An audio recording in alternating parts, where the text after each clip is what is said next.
ॐ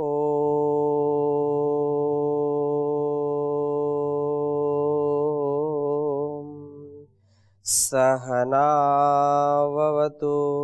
सहनौ भुनक्तु सह वीर्यं करवावहै तेजस्विनावधीतमस्तु मा विद्विषावहै। ओम शांति शांति शांति। वैदिक जीवन पद्धति में हम अस्तेयम इस पर चर्चा कर रहे थे और अस्तेय हमारे जीवन में जब घटित होता है तो ही हमारा उत्कर्ष हो सकता है। यदि कहीं भी त्रुटिवश या किसी व्यवस्था में हमसे कोई भूल हो जाए तो हम उसको स्वीकार करें, क्योंकि यदि हम स्वीकार नहीं करते हैं तो अधर्म का पालन कर रहे हैं। धर्म की चर्चा जब हमने की थी तो उसमें धर्म का एक लक्षण है अस्तेयम। एक बार श्लोक बोलिए साथ में, धृति क्षमा दमोस्तेयम शौचम इंद्रिय निग्रह धीर विद्या सत्यम क्रोधो दशकम धर्म लक्षणम। तो जो बात कही कि जो धृति क्षमा दमोस्तेयम, चोरी ना करना भी क्या है, धर्म है। और धर्म का पालन करना हम सबका परम कर्तव्य है, परम कर्म है। पिछले कक्षा में हमने कुछ आपके सामने चर्चा की थी कि चोरी का जो भाव है, चोरी यदि हो जाती है तो उसके प्रायश्चित के लिए यह विशेष संकेत हमको किया जा रहा है। उसकी चर्चा में आगे बढ़ाऊं उसके पहले आपका कोई इसमें प्रश्न हो तो पूछ सकते हैं जी। ओम स्वामी। स्वामी जैसे इसमें कहा, अभी आपने बताया राजा के पास वो केस खोल करके दौड़ता हुआ जाकर है मैंने चोरी की, मैं चोर हूँ, मैं चोर हूँ। इसके पीछे क्या अभिप्राय है? यदि किसी व्यक्ति ने चोरी की भी है और मानसिक रूप से स्वीकार कर लिया है स्वयं से भी, तो भी तो एक स्वीकारिता हो जाती है, वो बोध हो जाता है, उसको बोध कर लेता है या अपने में संकल्प कर लेता है कि मैं आगे से नहीं करूंगा, गलती तो मुझसे हुई है। या व्यक्ति विशेष से वो जिससे उससे की गलती हुई है उससे स्वीकार कर लेता है। यदि राजा के पास ना जाकर के जिसकी चोरी की है उसके पास जाकर के कह देता हाँ मुझसे गलती हुई है, तो भी तो स्वीकारिता हो। कि यह जरूरी है कि वो सबके सामने और राजा के सामने कहे? क्या ऐसा भी आवश्यक?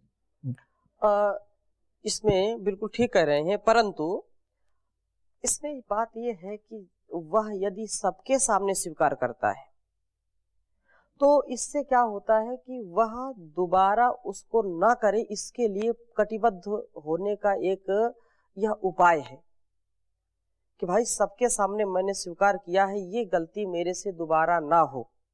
राजा के पास इसलिए जाता है कि उसको ग्लानि महसूस ना हो। बिल्कुल ठीक कह रहे हैं कि कभी कभी ऐसा होता है कि चोरी कर ली और बाद में हमको पश्चाताप हुआ, फिर हम उसको कि भाई चलो कान पकड़ करके उठे बैठे कि हम दोबारा वैसा काम नहीं करेंगे। लेकिन जो चोरी उसने की है उसके प्रति वो साशंकित रहता है, भयभीत रहता है, डरा सा रहता है कि कहीं बात खुल ना जाए, कहीं कोई जान ना जाए, मेरे से एक बार त्रुटि। जिनके स्वभाव में चोरी आ गई है वो दिन रात कई चोरी करते हैं, उनको कभी प्रभाव नहीं पड़ता क्योंकि अपने आप को उन्होंने पत्थर बना लिया है।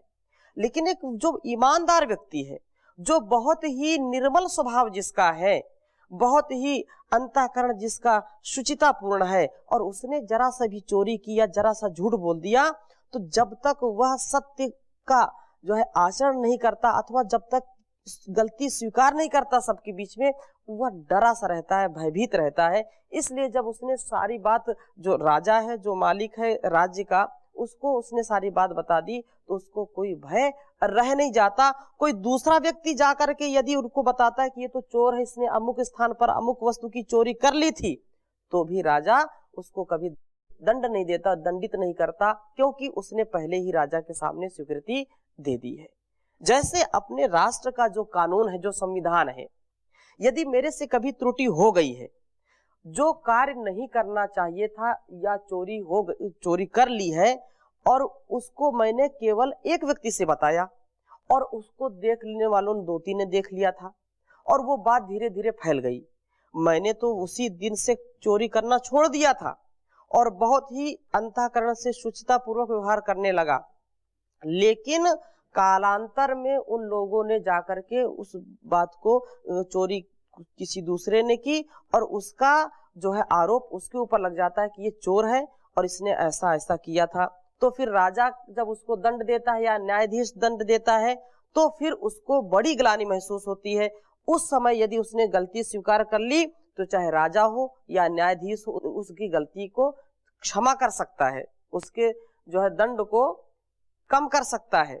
इसलिए राजा तो सबसे बड़ा है, उससे बड़ा तो कोई है नहीं ना यहाँ लोक में, इसलिए ये बात कही जाती है। और आज आप भी देखते हैं कई ऐसी घटनाएं पेपर में आती हैं, न्यूज में भी आप सुनते होंगे कि उसने किसी की हत्या कर दी और वो चाकू लेकर के थाने चला गया, रिवॉल्वर लेकर के थाने चला गया। तो क्या होता है, वो अपनी व्यवस्था बताएगा कि भाई मेरे से गलती हुई, ऐसी परिस्थिति हो गई थी कि मुझको ये काम करना पड़ा। तो जो दंड उसको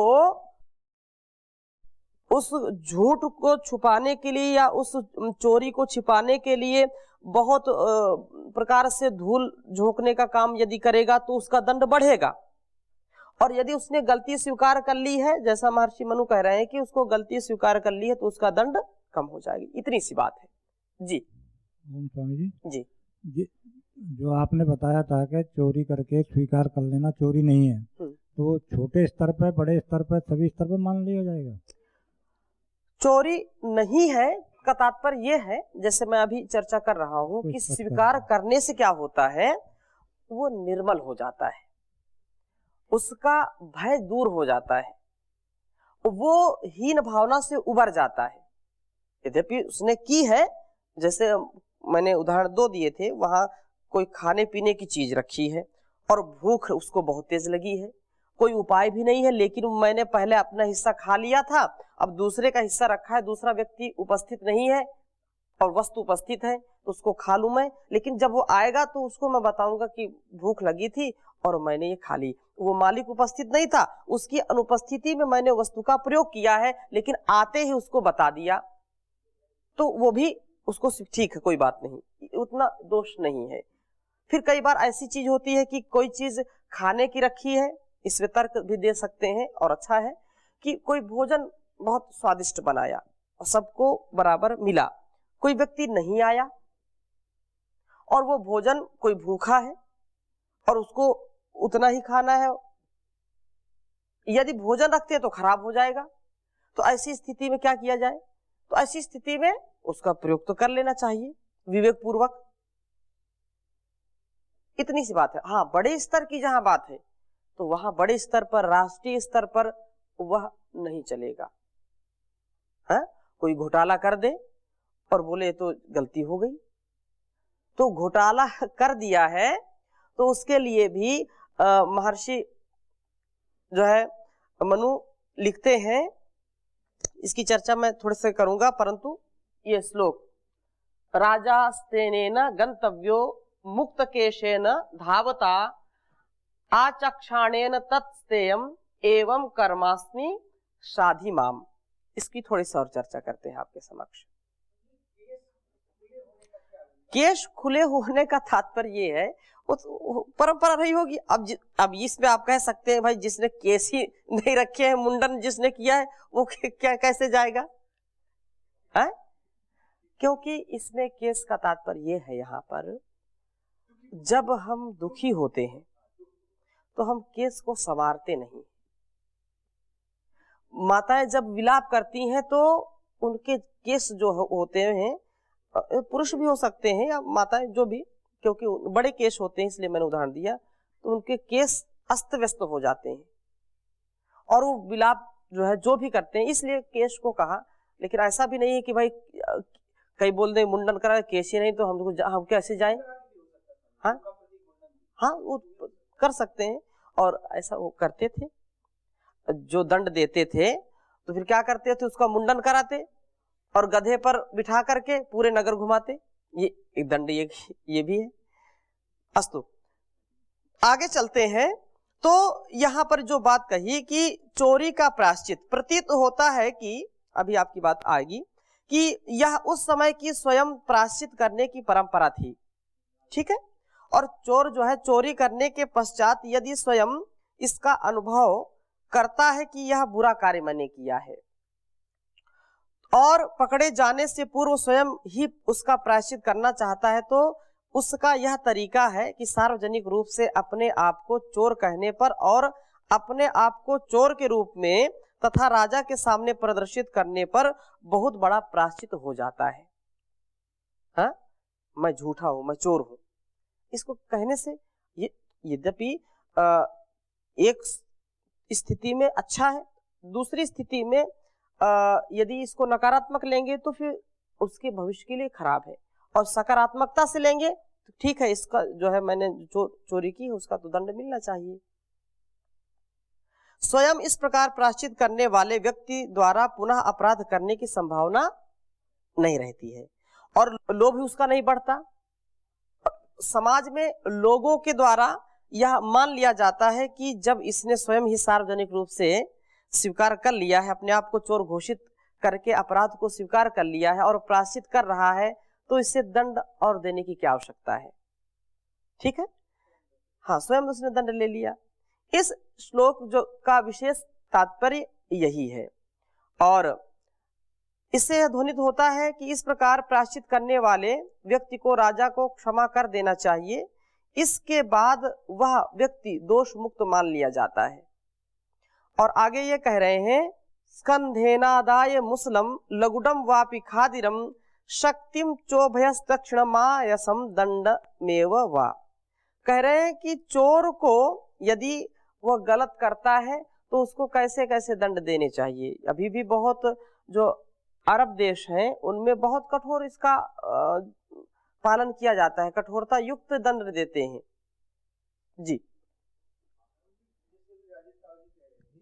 जैसे बड़े स्तर पर कोई चोरी करता है या घोटाले किए हैं, यदि वह अपनी घोटाले को स्वीकार कर लेता है, हाँ, और जो घोटाला उसने किया है वो पूरा पैसा वापस कर देता है, ब्याज सहित वापस कर देता तो उसे माफ किया जा सकता है और अपने आप दंड भी कुछ ले सकता है, माना जा सकता है। बड़े बड़े इतने मगरमच्छ है, कभी स्वीकार ही नहीं करते, लेकिन यदि कर लेते हैं तो स्विस बैंकों में पैसा जमा कर रखा है, स्वीकार ही नहीं करते जी। यदि वो स्वीकार कर दें तो उसमें क्या बुराई है, तो राष्ट्र का भी हित हो जाएगा, उनका भी हित हो जाएगा, लोग स्वीकार भी कर लेंगे। और इस बात को आप स्वयं अनुभव करिए, जिस व्यक्ति ने अपनी गलती सच्चे मन से स्वीकार की है, ध्यान दीजिए इस बात पर, किसी भी स्तर पर जिसके अंदर पश्चाताप की भावना जागृत हो गई है, उसको समाज में कितना भी दंड दिया जाए वह स्वीकार करेगा। यदि त्रुटि हो गई है तो कभी वो उफ नहीं करेगा कितना भी कोई दंड दे। और जिसने स्वीकार ही नहीं किया है उसको केवल कहने मात्र से कि आपने किया या तूने किया है तो वो बिल्कुल उछल जाएगा, बहुत ही वह विरोध करेगा, अनेक प्रकार से झूठ का, छल का, दंभ का वह सहारा लेगा। लेकिन जिसकी आत्मा विशुद्ध हो गई है वह कभी भी ऐसा कार्य नहीं करता। तो आपने कहा वो बड़े स्तर पर यदि वो करता है, यदि उसने स्वीकार कर लिया है तो वो चाहे एक एक रुपए उसका जो है कौड़ी कौड़ी वो लग जाए, लेकिन वह स्वीकार करेगा तो उसने पूरा आत्मसात कर लिया है, ठीक है। तो कह रहे हैं कि जो व्यक्ति चोरी करे तो चोर को कंधे पर मुसल अथवा खैरदंड अथवा उभयता तीक्ष्णाम शक्ति, दोनों ओर से तेज धार वाली बर्छी अथवा आयसम दंडम, लोहे का दंड ही रखकर राजा व न्यायाधीश के पास ले जाना चाहिए और वह कहे मैं चोर हूं, मुझे दंड दीजिए। अब बताओ, जिसने स्वयं अपना सब कुछ लेकर के भाई मैं हूं और फांसी फंदा ले जा करके बोले कि मुझको फांसी पर चढ़ाओ, कौन चढ़ाएगा? नहीं चढ़ाएगा ना, क्योंकि व्यक्ति करुणा तो होती ही ना, जिसने स्वीकार कर लिया है सच्चे मन से, और फिर जब वो धुल ही गया उसका पाप तो क्या कहें। ओमाचार्य जी, जैसे कोई साधक है जो आध्यात्मिक राह पर चल रहा है और जो सच्ची साधना करना चाहता है, उसके मन में तो ईश्वर के बारे में समष्टि के बारे में तो बहुत विचार आते हैं जी कि सृष्टि की रचना, ईश्वर की रचना, हमारा जन्म क्या है, और अंतिम जो व्यक्ति की चाह रहती है कि सुख से मृत्यु को प्राप्त हो जाना। एक तो मृत्यु नहीं चाहता जो समझदार है, जिसने अध्यात्म को जान लिया या पढ़ लिया, वो चाहता है कि मेरा जो अंतिम समय रहे वो एकदम शांतपूर्ण हो जाए। जी ये तो रही आध्यात्मिक जानने वालों की बात। पर कई लोग ऐसे रहते हैं जिनको ना श्रीमद् भगवत गीता पता है, ना वेद पता है, वो अपने जीवन में चलते रहते हैं सांसारिक जीवन में, फिर भी उनके मन में एक रहता है कि झूठ बोलना या किसी की हिंसा करना ये पाप है। तो उसकी भावना ये रहती है, जैसे आध्यात्मिक व्यक्ति का रहा कि मांस खाना एक पाप है, पर जो वो व्यक्ति है वो सामान्य रूप से खा लेता है, उसको लगता है हमारी दिनचर्या है कि हमारा खाना ही है ये। जैसे पानी में मैल उसने देख लिया तो वो पानी नहीं पिएगा, वैसा ही आध्यात्मिक व्यक्ति सच और झूठ को जान लेता है, पर वो व्यक्ति उस तरह से नहीं जान पाता है कि ये सत्य क्या है, असत्य क्या है, ईश्वर क्या है। वो खाली सामान्य बातों को जान लेता है कि झूठ बोलना जो आदि। सामान्य रूप से जीवन जीते हैं, सामान्य स्तर पर जीते हैं, उनको सामान्य ज्ञान ही होगा और सामान्य ही फल मिलेगा। जो विशिष्ट ज्ञान से युक्त हैं उनको विशिष्टता मिलेगी, जो विशिष्ट दोष करते हैं उनको विशिष्ट दंड भी मिलेगा। ये तो जैसा करेंगे वैसा फल मिलेगा। हाँ, यदि नहीं जानकारी है तो उसको जानने का प्रयास करना चाहिए, अच्छे लोगों के पास जाना चाहिए, संगत में रहें, कुसंग से बचें, अच्छे ग्रंथों का स्वाध्याय करें। वे लोग जो सामान्य जीवन जीते हैं, जो इस चीज को नहीं समझते हैं, वो वैदिक जीवन को समझने का प्रयास करें, वैदिक जीवन पद्धति देखें। ये तो आचार्य जी एक सांसारिक दृष्टि से हो गया, पर आध्यात्मिक दृष्टि से देखा जाए तो व्यक्ति को तो मुक्त होना है, समाधि को प्राप्त करना है, फिर उसको संसार से क्या लेन देना था। संसार कितनी भी हानि करे आदि करे, जैसे वीरबंदा वैरागी हो गए, उन पर शरीर पर उनके जो अत्याचार किया गया, जैसे संभाजी राजे हो गए, उनके शरीर पर अत्याचार किया, ये तो शरीर पर ये हो गई, हिंसा हो गई। पर जिसने अपने आत्मा में सच्चा अध्यात्म जान लिया, फिर उसको क्या इस बातों से मतलब आ गया। जैसे कई संत रहते उनको अब ठीक है, जिन महापुरुषों का आपने नाम लिया, वे महापुरुष किसके लिए इतना युद्ध किया या किसके लिए अपने सारे जो है अस्तित्व को दांव पर लगा दिया? किसके लिए? राष्ट्र के लिए, समाज के लिए, संस्कृति के लिए। आप दोनों बात कह रहे हैं कि भाई जिसने आत्म तत्व को जान लिया है। वीरबंदा बैरागी बहुत तपस्वी, बहुत ही ध्यान और ज्ञान में श्रेष्ठ व्यक्ति थे, श्रेष्ठ महापुरुष थे, और उनको फिर जब राष्ट्र भक्ति की लगन लगी तो उन्होंने अपनी बोटी बोटी भी कटवा दी, तो भी उनको कोई प्रभाव नहीं पड़ा। लेकिन किसके लिए? आप जिसकी बात कर रहे हैं कि समाज से उसे क्या लेने देना, वो समाज के लिए तो किया है, जिस समाज से मिला है और उसी समाज के लिए लगा दिया, इसीलिए उनका आज नाम है। ठीक है, वीर संभा राव जी हो, चाहे ये वीरबंदा बैरागी हो, या जो भी हमारे महापुरुष हुए हैं, शरीर का ये धर्म तो है, नश्वर है, नष्ट होगा होगा, ये संसार में मिला है, संसार में ही विलीन हो जाएगा, कोई बचा नहीं सकता, ये तो सत्य है। परंतु यह हमारे ऊपर निर्भर करता है कि हम उसको किस दृष्टि से या किस ज्ञान के स्तर पर, किस जो है ज्ञान के धरातल पर जी करके इसका सदुपयोग कर सकते हैं। ठीक है, तो यहाँ पर और एक श्लोक आपके समक्ष में प्रस्तुत करूंगा, क्योंकि बिना प्रायश्चित के कोई भी व्यक्ति आगे नहीं बढ़ सकता है। और चोर यदि चोरी करता है, उसको दंड नहीं मिलता है, तो भी यह राष्ट्र का बहुत बड़ा नुकसान है, बहुत बड़ी हानि है। उसके विषय में भी बहुत ही बात कही है। एक प्रश्न मेरे सामने आया है कि जो हम केवल ऐसी बातें करते रहें और हमारे राष्ट्र को, हमारी संस्कृति को समय समय पर विदेशी ताकतों ने आकर के लूटा।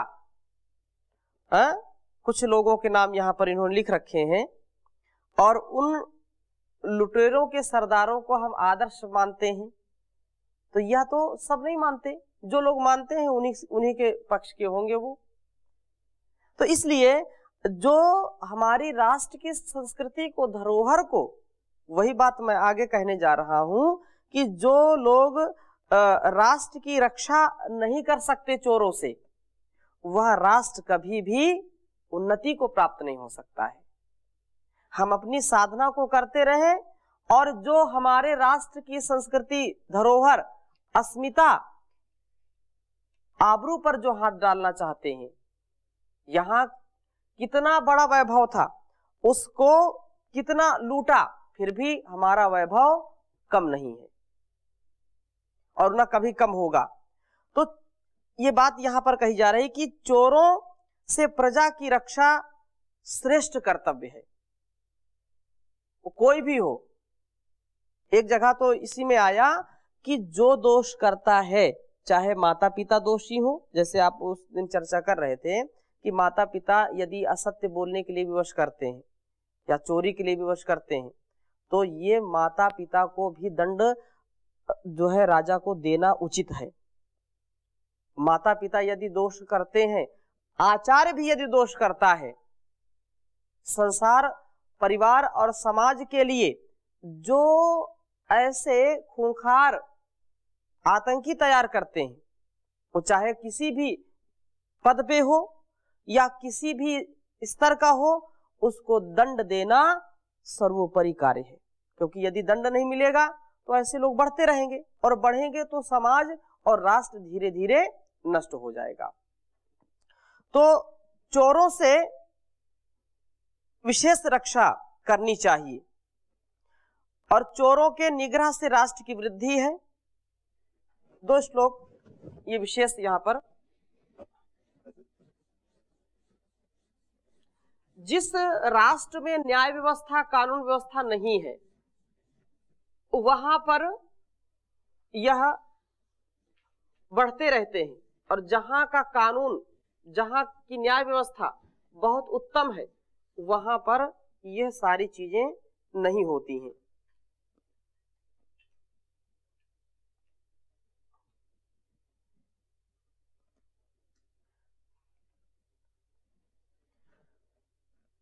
चोरों से प्रजा की रक्षा श्रेष्ठ कर्तव्य है। अभयस्य ही यो दाता, लिख लीजिए,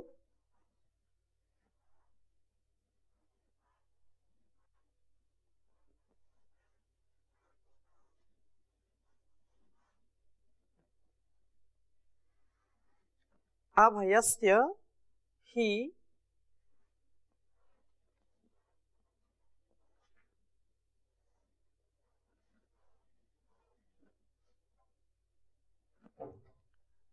यो दाता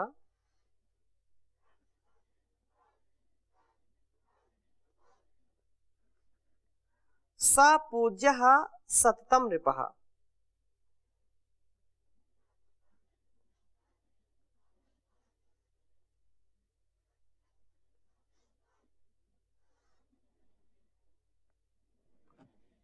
सः पूज्यः सततं नृपः।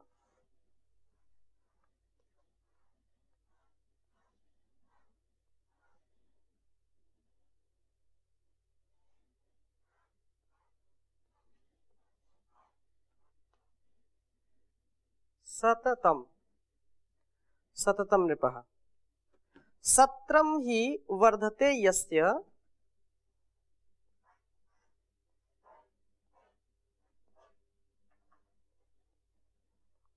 सत्रम ही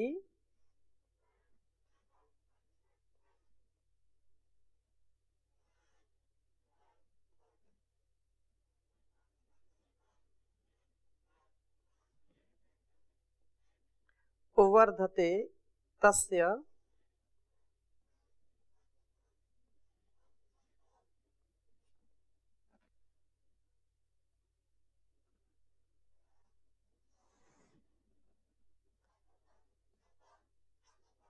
सदैव सदैव अभय दक्षिणम।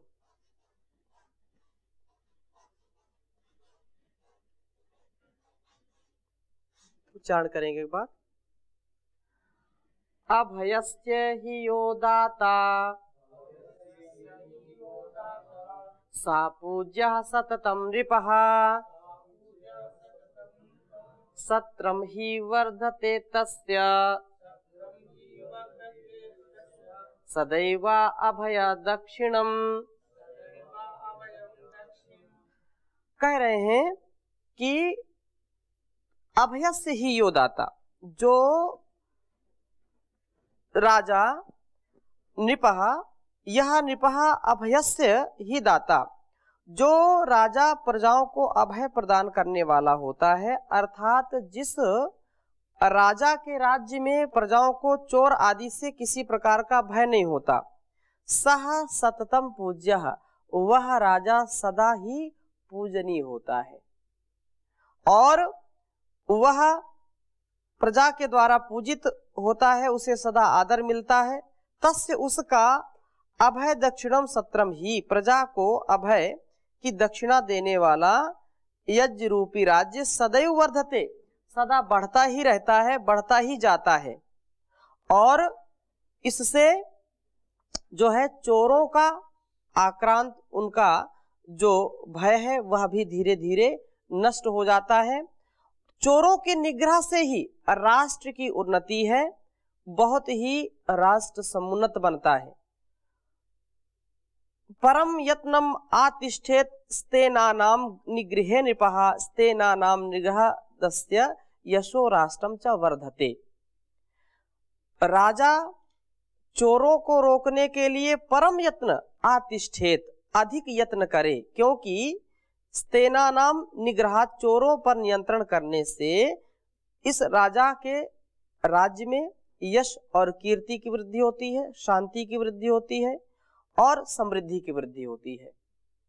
राजा जो चोर है, जिस अंग से उन्होंने चोरी की है, उस अंग के विषय में क्या दंड देना चाहिए, इसके विषय में हम अगली कक्षा में चर्चा करेंगे। और यह संकल्प हम सबका होना चाहिए कि मनसा वाचा कर्मणा हम कभी भी स्तेय का कभी भी आचरण ना करें, अस्तेय में पलें, अस्तेय में अपने आप को जो है संस्कारित करें। आज यहीं तक। ओम शांति शांति शांति।